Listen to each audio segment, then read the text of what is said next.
හරි මං එහෙනම් දැන් මුලින්ම ගොතන්න යනවා බොක්ස් යෝක් එකක්. බොක්ස් කියන්නේ කොටු යෝක් එක ඉස්සෙල්ලම ගොතන්න යනවා. නිව් බෝර්න් බේබි කෙනෙක්ගේ. ඒ කියන්නේ මාස 0 ඉඳන් මාස 3 දක්වා දරුවෙක්ගේ. 3යි කාලයි කියලා ගත්තාම 6මාරයි. ඒ කියන්නේ අඟල් 13ක්. අඟල් 13ක දිග චේන් තමයි අපි මේකට දාගන්නේ. මුලින්ම කරේ සයිස් එක හදාගන්න. ඔන්න මුලින්ම මේ විදිහට ස්ලිප් ස්ටිච් එකක් දාගෙන ස්ලිප් නොට් එකක් දාගෙන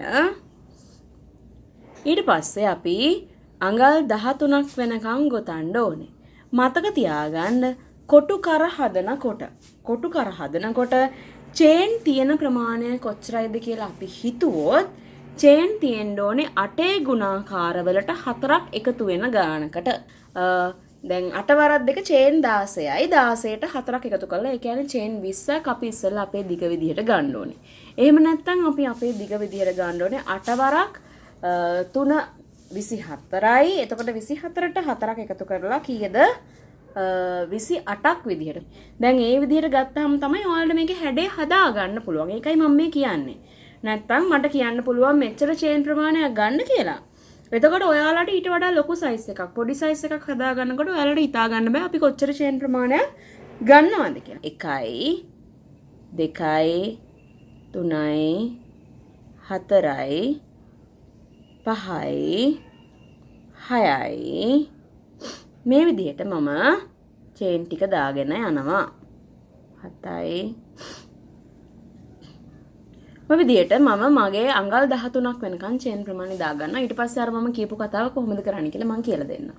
හරි මම චේන් 84ක් ගොතා ගත්තා. මේ චේන් 84 ආසන්න වශයෙන් සෙන්ටිමීටර 13ක් විතර තියෙනවා. පැහැදිලි නේද? මේ තියෙනවා සෙන්ටිමීටර 13ක්. මේ හුක් එක තියෙන තැන තමයි චේන් 84 ගොතලා ඉවර වෙලා තියෙන්නේ. එතනට සෙන්ටිමීටර හරියටම 13ක් විතර තියෙනවා. දැන් සමහර තැන්වලදී ඔයාලට මේක ලොකු වෙන්න සහ පොඩි වෙන්න පුළුවන්. ඒ කියන්නේ මේ සයිස් එක මීට වඩා පොඩ්ඩක් ලොකු වෙන්න සහ පොඩි වෙන්න පුළුවන්. ඒක එහෙම වෙන්න පුළුවන්. ඒක නිසා ඒක ප්‍රශ්නයක් ගැටලුවක් කරගන්න එපා. මේ සයිස් එක පොඩ්ඩක් ලොකු සහ පොඩ්ඩක් පොඩි වෙන්න පුළුවන්. ඔයාලගේ චේන් වල ප්‍රමාණය අනුව. ඒක නිසා ඒක ගැටලුවක් කරගන්න එපා.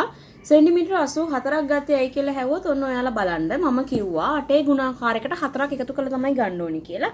ඒක නිසා අපි ඉස්සෙල්ලම 84න් 4ක් අඩු කරනවා. එතකොට 80යි 88න් බෙදෙන ඉලක්කම 88න් බෙදෙන 10යිනේ. අන්න ඒ විදිහට තමයි අපි 8 ගුණාකාරයකට 4ක් එකතු කරලා මේක අරගෙන තියෙන්නේ. දැන් අපි ඊට පස්සේ මොකද කරන්න කියලා බලමු. දැන් අපි මේ ගත්තේ කර වටේ අපිට උමනා චේන් ප්‍රමාණය. ඊට පස්සේ මම මේකට ආයේ චේන් දෙකක් දාගන්නවා. හරිද?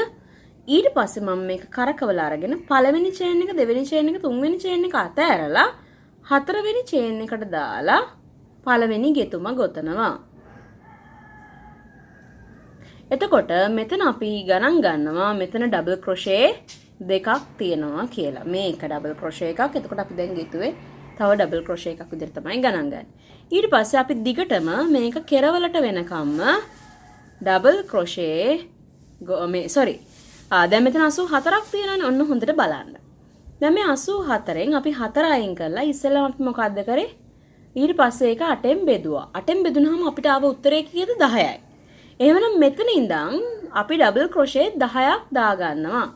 මේ පළවෙනි එක කියලා මං කව මේ චේන් තුනේ ස්පේස් එක මේ චේන් තුන ඊට පස්සේ 1යි 2යි. ඒ කියන්නේ දැන් මෙතන 3ක් තියෙනවා ඩබල් ක්‍රොෂේ. එහෙමයි අපි ගණන් ගන්නේ. මේ 4 වෙනි එක මේ 5 වෙනි එක මේ 6 වෙනි එක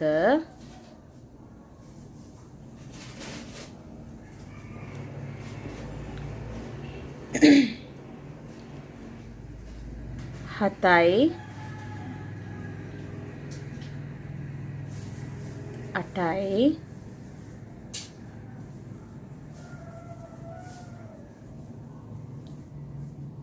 9යි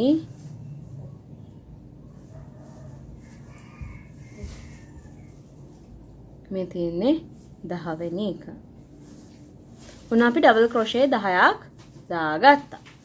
ඊළඟ චේන් එකට අපි ගොතන්නේ මෙන්න මේ විදිහට. ඔන්න බලන්න. මේ චේන් එකට ඩබල් ක්‍රොෂේ එකක් දාලා ඊට පස්සේ චේන් දෙකක් දාලා ආයි ඒකටම ඩබල් ක්‍රොෂේ එකක් දානවා. ඒ විදිහට තමයි අපි මෙතන මේක හරවගන්නේ. දැන් මෙතනින් ඔහොම කරාම මේක හැරෙම වෙනවා. අපි පුළුවන් තරම් එකම ගානකට එකම විදිහකට තමයි ගොතන්න පුරුදු වෙන්න ඕනේ. දැන් මේ බලන්න එකම ගානකට තියෙනවා. අපේ ඩබල් ක්‍රොෂේ ඒ වගේ වෙන්න ඕනේ. පුළුවන් තරම් නීට් වෙන්න ඕනේ. දැන් අපි මෙතනට ඩබල් ක්‍රොෂේ 10ක් දැම්මනේ.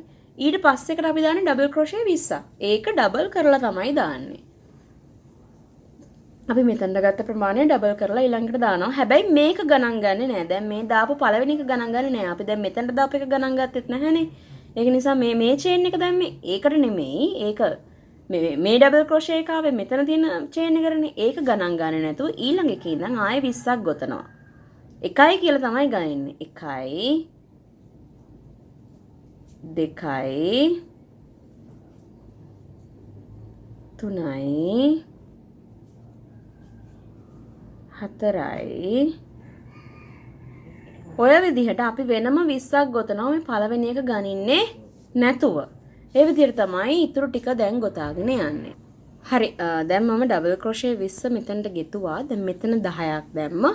ඊට පස්සේ මේ එක චේන් එකකින් මේ විදිහට එක චේන් එකකටම ඩබල් ක්‍රොෂේ එකකුත් ආයෙ චේන් දෙකකුත් ආයෙ ඩබල් ක්‍රොෂේ එකකුත් දාලා මම මේ අතරේ හරවගත්තා මගේ ගෙතුම. දැන් ආයෙ මෙතන ඊට පස්සේ ඩබල් ක්‍රොෂේ 20ක් ගොතා ගත්තා. ඒ පළවෙනි එක ගණන් කරන්නේ නැතුව. හරිද? ඊට පස්සේ දැන් මම මෙතන 20ක් ඉවරයි.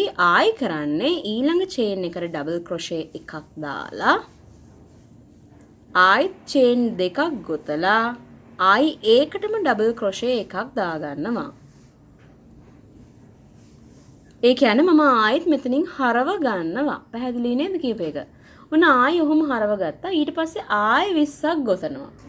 ඊට පස්සේ 21 වෙනි චේන් එකේදී ආයෙ මේ වගේ හරවගෙන ආපහු 20ක් ගොතනවා. ඔය වගේ 20 ඒවා තුනක්. ඒ කියන්නේ මෙතන එකයි මෙතන එකයි සහ මෙතන එකයි 20 ඒවා තුනක් ගෙතුවට පස්සේ ආයි මෙතනදී හරව ගන්න ගොතනවා ආපහු අපි 10ක්.